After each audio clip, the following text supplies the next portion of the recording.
Scorpio, hi! Welcome to Mr. Queen PH at titignan natin ang energies na parating sa inyo ngayong fourth quarter ng 2024, October, November, December.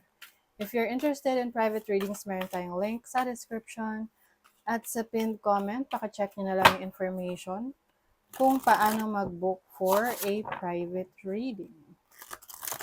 Okay, let's see what's coming to you, Scorpio. October, November, December.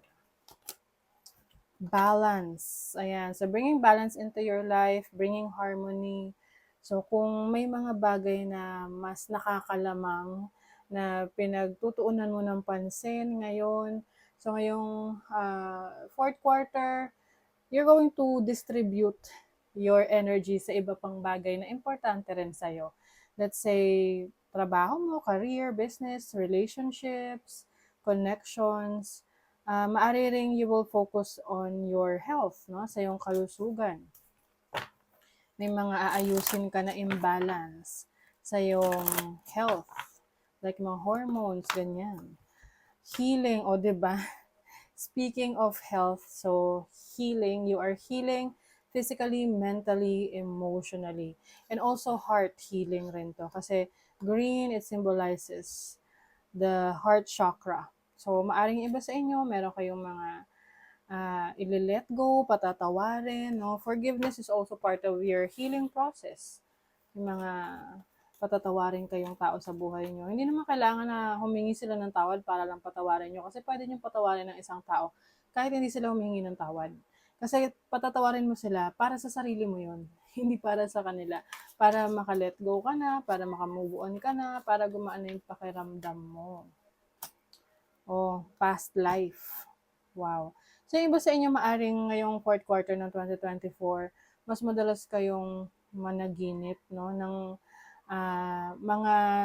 mga kaganapan sa buhay nyo in your past. So, maaring yung iba sa inyo magkakaroon din ng yung magkakaroon ng regression. Oo. Yung past life regression. Pwedeng magkukuha kayo ng service na ganyan sa iba. Meron kasi mga ganun na nagbabasa ng past life ng isang tao. So, maaring meron kayong i-avail na ganung service. And also, maaring meron kayong i-heal from your past. Anything that is weighing you down, yung nagpapabigat ng kalooban mo, ili-let go mo na yan. Diba? Let's see what else, Scorpio. Six of Pentacles. Okay. So, this balance na naman siya. Six of Pentacles is balance. So, I think itong balance na to, balance ng cash flow, ng pera sa buhay mo, no? So, some of you, merong person rin na willing to help you, merong kang supporter, no? Merong kasangga sa buhay. Can be your romantic partner, your family member. And maaari ring meron kang taong matutulungan ngayong fourth quarter ng 2024. At dahil sa pagtulong mo na yan, mas makakakuha ka ng blessing. Ayan. Blessing sa lahat ng bagay. Financially, sa health mo. Ayan. Let's see what else. The Hanged One. This is a new perspective in your life. So, maaring marami kang reassessment na gagawin sa buhay mo ng mga nakaraang buwan. At ngayong fourth quarter, marirecognize mo na doon kung saan ka kailangan pa ng improvement. Ano pa yung dapat mong gawin para mas maging matatag ka, mas maging malakas yung iyong productivity. Kasi parang nagsiset ka na ng parang piniprepare mo na yung sarili mo for next year. Na ngayon pa lang, nire-reassess mo na yung performance mo overall sa trabaho, business, career, even sa relationship. And ngayon, nagmamature ka. Marami ka ng wisdom sa buhay. You have the Magician. Speaking of wisdom, knowledge din to, no?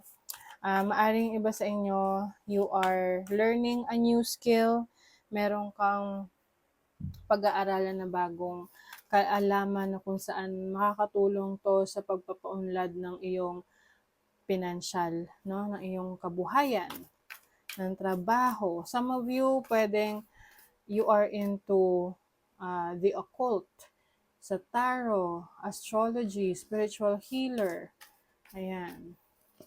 You also have the Ten of Cups. You will spend more time with your family ngayong fourth quarter ng 2024. I see you taking a very long vacation, Scorpio. Maaring kayo ay ah, magsasama ng ng buong pamilya para mag-travel sa isang malayong lugar to spend more time with them. This is happiness, this is fulfillment. So, maaring meron kayong mga achievement na matutupad, no? Yung mga goals ninyo ma-achieve nyo. And parang may celebration rin dito within the family. So, pwedeng meron kayong reunion na atenan. Yung family reunion. So, some money, career, finances. Nature, ayan o, it's time to enjoy nature.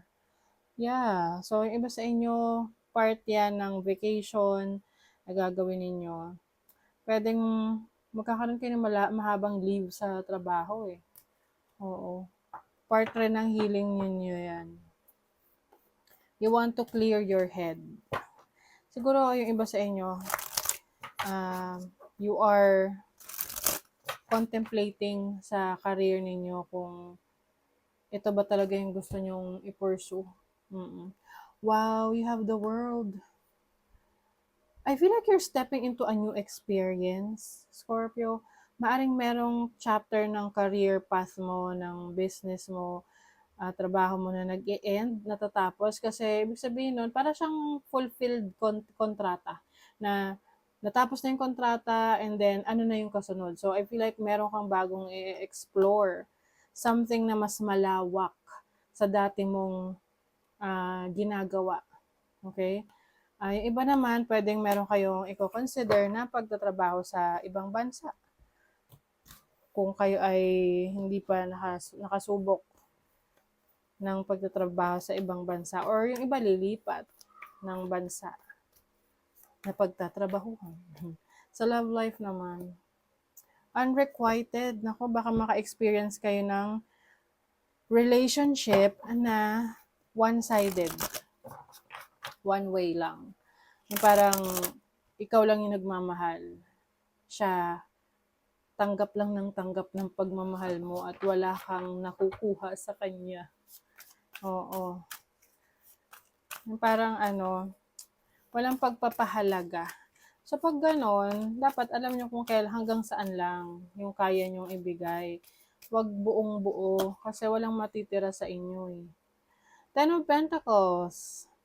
So, sa love life, itong Ten of Pentacles is stability. So, yung iba sa inyo, if you are in a relationship na yung person mo, mag-good provider or ikaw yung provider, I see you na meron kayong mga maipupundar ngayong last quarter ng 2024.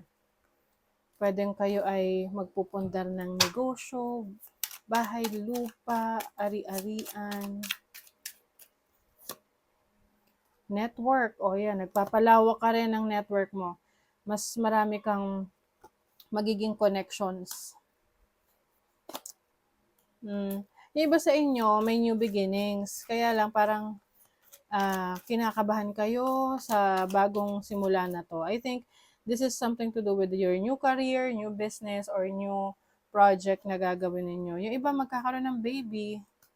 Oo, bagong member ng family. Some of you naman, merong major decision na gagawin ngayong last quarter ng 2024. And if you have court cases, maaring meron ng desisyon na darating. And yung iba naman, medyo mag-ingat, no? Kasi pwedeng magkaroon kayo ng court cases. Oo. Stand tall and proud, see the leadership role unfolding ahead of you. So, merong leadership role sa inyo. Pwedeng ang new beginnings na ito sa career ninyo ay yung bagong promotion, no? Bagong responsibility sa trabaho. New growth and potential is on the horizon. Reach out and embrace it. So, ayun na nga. May growth. Malaking potential nito sa buhay mo na mas mapaunlad mo pa. You can radically change the results by shifting your beliefs. So, ito yung sinasabi ko sa inyo kanina na nagbabago yung perspective nyo, yung pananaw nyo sa buhay. Kaya, since may pagbabago, mas nagiging malakas ang loob nyo, mas experimental kayo, mas maraming options na nag-o-open sa inyo, mas maraming opportunities. Okay? So, that is your reading, Scorpio. Thank you so much. Bye!